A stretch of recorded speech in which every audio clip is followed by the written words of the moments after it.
Belum lama Uzair menyelesaikan kalimatnya itu sehingga ia mati. Allah Subhanahu wa Ta'ala mengutus malaikat maut padanya, lalu rohnya dicabut, sementara keledai yang dibawanya masih ada di tempatnya ketika melihat tuannya sudah tidak lagi berdaya.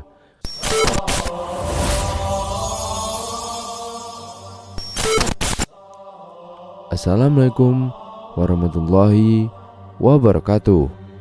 Sahabat beriman yang dirahmati Allah Subhanahu wa Ta'ala, sebelum lanjut ke videonya, jangan lupa untuk like, subscribe, dan tekan tombol notifikasi. Hari ini kita masih akan mengisahkan kisah seputar Bani Israel, karena hampir sebagian besar kisah-kisah Al-Quran banyak menceritakan tentang kisah Bani Israel. Nabi yang paling banyak disebut dalam Al-Quran adalah Nabi Musa alaihissalam, sehingga di zaman Musa dan kaumnya Bani Israel banyak para nabi yang diutus kepada mereka. Tidak ada satupun zaman yang banyak mengutus para nabi dan rasul kecuali di Bani Israel. Terkadang ada satu desa, 2-3 rasul atau nabi, bahkan lebih daripada itu. Sebenarnya ini nikmat yang besar bagi mereka. Akan tetapi Bani Israel adalah umat yang kufur kepada Allah Subhanahu wa Ta'ala, dan mereka kurang untuk mensyukuri nikmat Allah Subhanahu wa Ta'ala. Kisah kali ini tercantum dalam surat Al-Baqarah ayat ke-259. Artinya, atau apakah kamu tidak memperhatikan orang yang melalui suatu negeri yang temboknya telah roboh menutupi atapnya? Ayat ini menjelaskan tentang kisah yang sangat menakjubkan, karena kisah ini menunjukkan tentang qudratullah, kekuasaan Allah Subhanahu wa Ta'ala yang luar biasa, tentunya bagi orang-orang yang beriman dan memikirkan ayat-ayatnya. Allah Subhanahu wa Ta'ala berfirman, atau seperti orang-orang yang lewat di sebuah negeri ini hancur lebur, sehingga tidak terbekas lagi, tidak ada bangunan, tidak ada pepohonan, semuanya hancur sampai ke akar-akarnya. Siapa yang menghancurkan negeri atau desa ini? Dan negeri ini adalah kota Palestina di sekitar Baitul Maqdis. Dahulu ada kota yang sangat ramai, yang sangat indah, akan tetapi Allah Subhanahu wa Ta'ala menghancurkan lewat seorang raja yang membantai seluruh Bani Israel yang ada di sekitar Baitul Maqdis. Siapakah raja tersebut? Dan dia adalah Bukhtun Nasar. Ada 4 raja yang kekuasaannya hampir meliputi dunia, atau salah satunya Nabi Sulaiman alaihissalam yang beriman. Kemudian juga yang beriman Zulkarnain. Ini adalah 2 raja yang beriman kepada Allah Azza wa Jalla. Zulkarnain dan Sulaiman alaihissalam berhasil menguasai sebagian besar dunia. Kemudian yang 2 raja ini kufur. Namrud di masa Nabi Allah Ibrahim, Khalilur Rahman, dan Bukhtun Nasar. Dialah raja yang membantai Bani Israel, bahkan menghancurkan kotanya sampai ke akar-akarnya. Akhirnya kota itu tidak terbekas. Di zaman itu ada seorang nabi yang diutus kepada Bani Israel, Nabi Yun min Anbiya Bani Israel, seorang nabi dari nabi-nabi yang Allah utus kepada Bani Israel, dan namanya adalah Uzair. Maka kita akan pisahkan tentang kisah Uzair. Walaupun sebagian ahli tafsir banyak yang mengatakan bahwa laki-laki yang melintasi negeri atau kota Ambruk ini adalah Nabi Khidir. Ada juga yang mengatakan rojulun mim Bani Israel. Akan tetapi pendapat yang masyhur bahwa yang melintasi negeri ini adalah Nabi Allah Uzair alaihissalatu wassalam. Maka dari itu, kalau kita hendak mentakin sebuah sejarah itu sulit. Bahwa ayat ini terjadi kepada Uzair itu sangat sulit sekali, karena kita bicara tentang sejarah bukan di zaman Rasulullah atau setelah zaman Rasul, tapi kita bicara sejarah di zaman sebelum Rasul. Makanya para ulama tafsir mereka hanya mengatakan inilah pendapat yang masyhur, pendapat yang rojih, pendapat yang akrab, yang lebih dekat, sehingga mereka memilih bahwa kejadian ini di masa Nabi Allah Uzair alaihi salatu wassalam. Pada suatu hari tampak bahwa cuaca sangat panas dan segala sesuatu merasa kehausan. Sementara itu desa yang ditinggali oleh Uzair hari itu tampak tenang karena sedang melalui musim panas di mana sedikit sekali aktivitas di dalamnya. Uzair berpikir bahwa kebunnya butuh untuk diairi. Kebun itu cukup jauh dan jalan menuju ke sana sangat berat dan disela-selai dengan kuburan. Sebelumnya tempat itu adalah kota yang indah dan ramai, di mana penghuninya cukup asik tinggal di dalamnya, lalu ia menjadi kota mati. Uzair berpikir dalam hatinya bahwa pohon-pohon di kebunnya pasti merasakan kehausan. Lalu ia menetapkan untuk pergi memberinya minum. Hamba yang soleh dan salah seorang nabi dari Bani Israel ini pergi dari desanya. Matahari tampak masih baru memasuki waktu siang. Uzair menunggangi keledainya dan memulai perjalanannya. Beliau tetap berjalan hingga sampai di kebun. Beliau mengetahui bahwa pohon-pohonnya tampak kehausan dan tanahnya tampak terbelah dan kering. Uzair menyirami kebunnya dan ia memetik dari kebun itu, yaitu buah tin, sebagian buah tin, dan mengambil pohon anggur. Beliau meletakkan buah tin di satu keranjang dan meletakkan buah anggur di keranjang yang lain. Kemudian ia kembali dari kebun sehingga keledai yang dibawanya berjalan di tengah-tengah terik matahari. Di tengah-tengah perjalanan, Uzair berpikir tentang tugasnya yang harus dilakukan besok.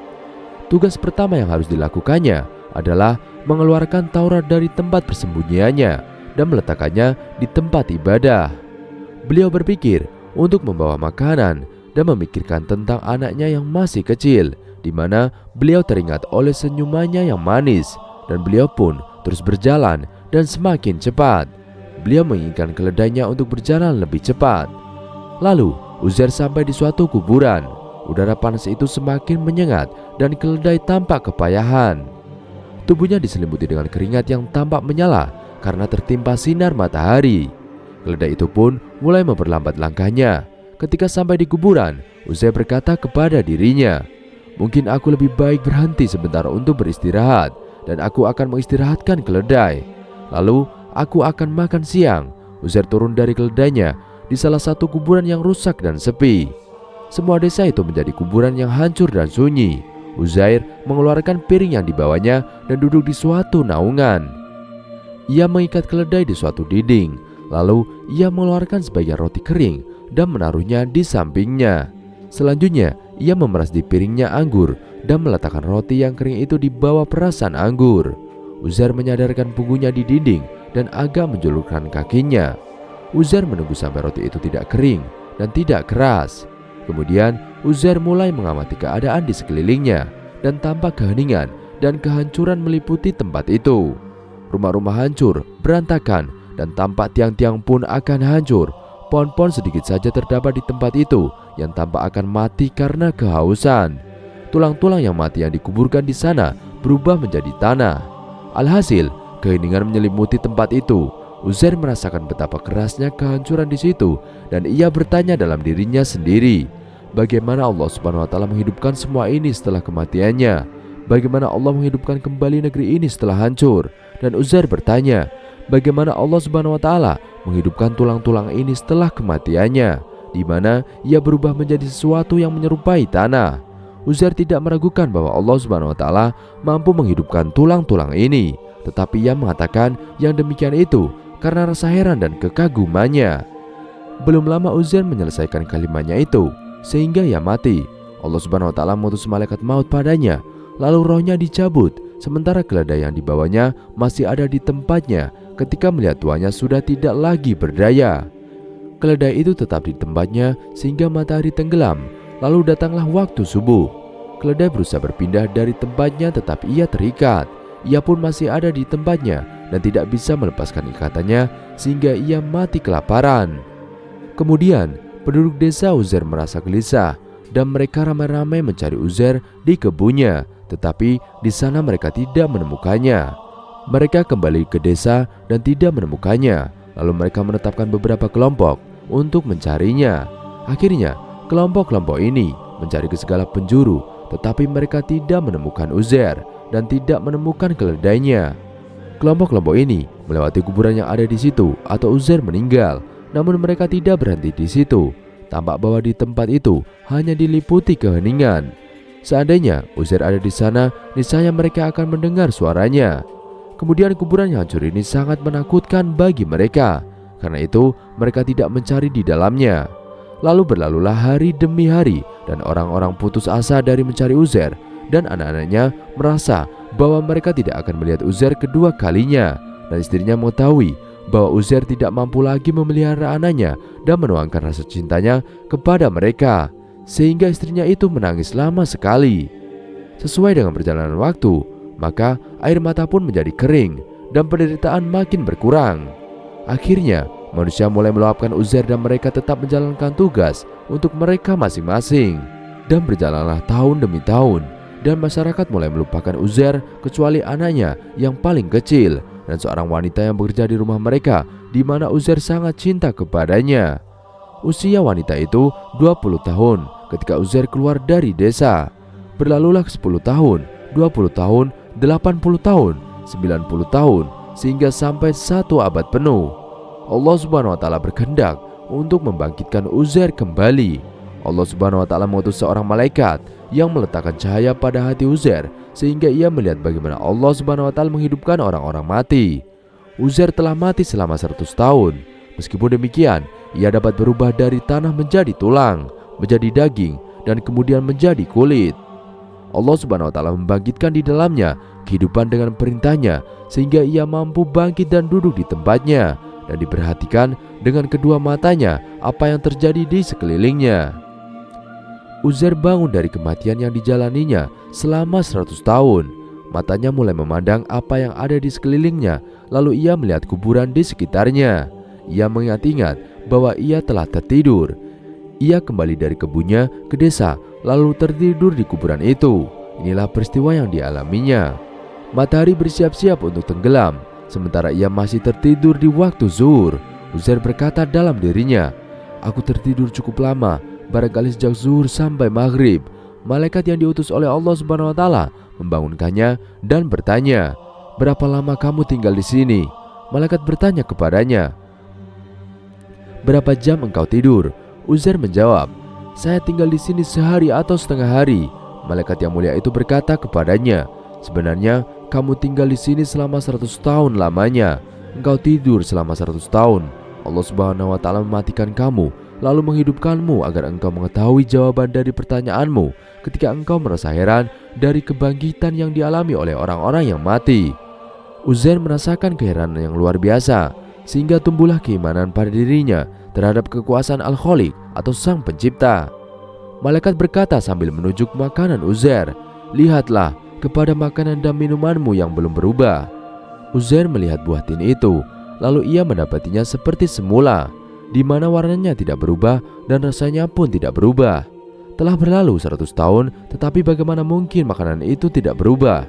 Lalu Uzair melihat piring yang di situ, ia memeras buah anggur dan meletakkan di dalamnya roti yang kering.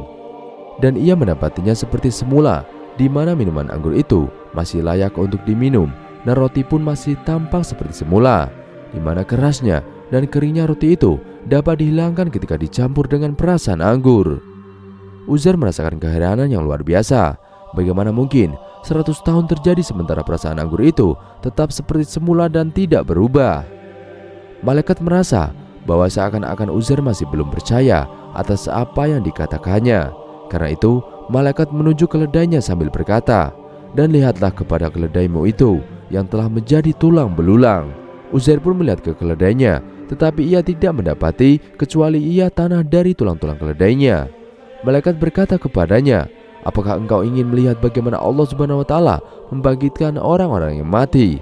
Lihatlah ke tanah yang di situ terletak keledaimu." Kemudian malaikat memanggil tulang-tulang keledai itu, lalu atom-atom tanah itu memenuhi panggilan malaikat, sehingga ia mulai berkumpul dan bergerak dari setiap arah, lalu terbentuklah tulang-tulang. Malaikat memerintahkan otot-otot syaraf daging untuk bersatu sehingga daging melekat pada tulang-tulang keledai. Sementara itu, Uzair memperhatikan semua proses itu. Akhirnya, terbentuklah tulang dan tumbuh di atasnya kulit dan rambut. Alhasil, keledai itu kembali seperti semula setelah menjalani kematian. Malaikat memerintahkan agar roh keledai itu kembali kepadanya, dan keledai pun bangkit dan berdiri. Ia mulai mengangkat ekornya dan bersuara. Uzair menyaksikan tanda-tanda kebesaran Allah Subhanahu wa Ta'ala tersebut terjadi di depannya.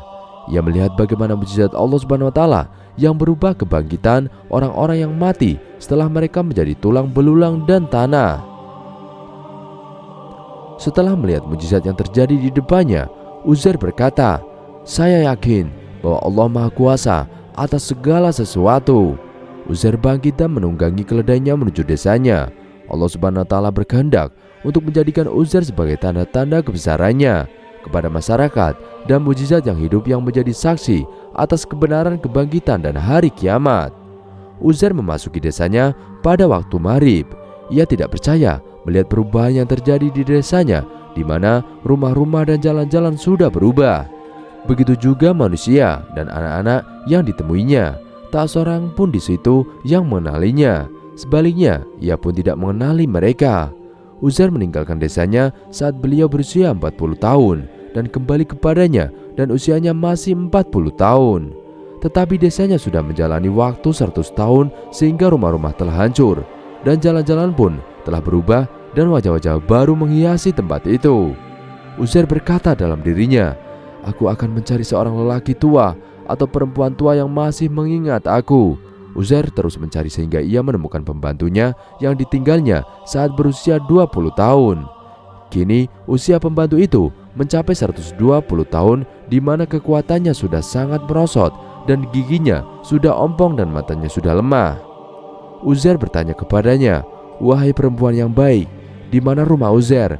Wanita itu menangis dan berkata, "Tak seorang pun yang mengingatnya. Ia telah keluar sejak 100 tahun dan tidak kembali lagi.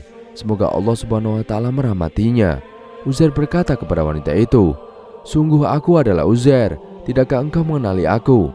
Allah Subhanahu wa Ta'ala telah mematikan aku selama 100 tahun dan telah membangkitkan aku dari kematian." Wanita itu keheranan dan tidak mempercayai omongan itu. Wanita itu berkata, "Uzair adalah seseorang yang doanya dikabulkan. Kalau kamu memang Uzair, maka berdoalah kepada Allah Subhanahu wa Ta'ala agar aku dapat melihat sehingga aku dapat berjalan dan mengenalmu." Lalu Uzair berdoa untuk wanita itu sehingga Allah Subhanahu wa Ta'ala mengembalikan penglihatan matanya dan kekuatannya. Wanita itu pun mengenali Uzair. Lalu ia segera berlari di negeri itu dan berteriak, "Sungguh Uzair telah kembali." Mendengar teriakan wanita itu, masyarakat bingung dan merasa heran. Mereka mengira bahwa wanita itu telah gila. Kemudian diadakan pertemuan yang dihadiri oleh orang-orang pandai dan para ulama. Dalam majelis itu juga dihadiri oleh cucu Uzair, di mana ayahnya telah meninggal dan si cucu itu telah berusia 70 tahun sedangkan kakeknya Uzair masih berusia 40 tahun. Di majelis itu mereka mendengarkan kisah Uzair, lalu mereka tidak mengetahui apakah mereka akan mempercayainya atau mengingkarinya. Salah seorang yang pandai bertanya kepada Uzair, "Kami mendengar dari ayah-ayah kami dan kakek-kakek kami bahwa Uzair adalah seorang nabi dan ia mampu menghafal Taurat. Sungguh Taurat telah hilang dari kita dalam peperangan Bukhtanasar, di mana mereka membakarnya dan membunuh para ulama dan para pembaca kitab suci itu. Ini terjadi 100 tahun lalu yang engkau katakan bahwa engkau menjalani kematian atau engkau tertidur. Seandainya engkau menghafal Taurat, niscaya kami akan percaya bahwa engkau adalah Uzair." Uzair mengetahui tak seorang pun dari Bani Israel yang mampu menghafal Taurat. Uzair telah menyembunyikan Taurat itu dari usaha musuh untuk menghancurkannya. Uzair duduk di bawah naungan pohon, sedangkan Bani Israel berada di sekitarnya. Lalu Uzair menghapusnya huruf demi huruf sampai selesai. Lalu ia berkata dalam dirinya, "Aku sekarang akan mengeluarkan Taurat yang telah aku simpan." Uzair pergi ke suatu tempat, lalu ia mengeluarkan Taurat di mana kertas yang terisi Taurat itu telah rusak. Ia mengetahui mengapa Allah Subhanahu wa Ta'ala mematikannya selama 100 tahun dan membangkitkannya kembali. Kemudian tersebarlah berita tentang mujizat Uzair di tengah-tengah Bani Israel. Mujizat tersebut membawa fitnah yang besar bagi kaumnya. Sebagian kaumnya mengklaim bahwa Uzair adalah anak Allah. Dan Allah Subhanahu wa Ta'ala berfirman, orang-orang Yahudi berkata, Uzair adalah anak Allah. Quran Surat Al-Baqarah ayat 30. Mula-mula mereka membandingkan antara Musa dan Uzair, dan mereka berkata, Musa tidak mampu mendatangkan Taurat kepada kita kecuali di dalam kitab, sedangkan Uzair mampu mendatangkannya tanpa melalui kitab. Setelah perbandingan yang salah ini, mereka menyimpulkan sesuatu yang keliru, di mana mereka mensibatkan kepada nabi mereka hal yang sangat tidak benar. Mereka mengklaim bahwa dia adalah anak Tuhan, Maha Suci Allah dari semua itu. Dan ada Quran Surat Maryam ayat 35 yang berbunyi, tidak layak bagi Allah mempunyai anak, Maha Suci Dia. Wallahu alam bishawab. Dan itulah sahabat, sedikit kisah kali ini. Kurang lebihnya kami mohon dimaafkan. Yang benar datanya dari Allah Subhanahu wa Ta'ala. Khilaf atau keliru datanya dari saya pribadi. Wassalamualaikum warahmatullahi wabarakatuh.